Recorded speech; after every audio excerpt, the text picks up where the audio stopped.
Welcome to Pindar Poetry. We hope you learned something new. In this video, I will show you how to change the oil on your Lexus LS430. First, gather all your supplies: new oil, an oil filter, a drain pan, a wrench, and a funnel. Make sure your engine is warm but not too hot to allow the oil to drain easily. Safely lift your vehicle using a jack and secure it with jack stands on a level surface for stability. Now, place your drain pan directly under the oil pan. Using the correct wrench, carefully remove the oil drain plug. Be ready for the oil to flow out quickly. Let all the old oil drain completely into the pan. This usually takes about 10 to 15 minutes. Once drained, clean the drain plug and inspect its gasket for any signs of wear. Next, locate and remove the old oil filter.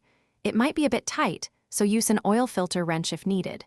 Before installing the new filter, apply a thin layer of fresh oil to its rubber gasket. This ensures a good seal. Hand tighten the new filter until snug, then replace the drain plug. Finally, pour the recommended amount of fresh engine oil into the engine. After refilling, replace the oil cap and start your engine for about 30 seconds to circulate the new oil. Turn it off, wait a few minutes, then check the oil level with the dipstick. Add more oil if necessary to reach the full mark. Remember to dispose of your old oil responsibly. For more great deals and to check out the Owala water bottle, see the link in the description below. Thanks for watching. Consider subscribing if we helped you.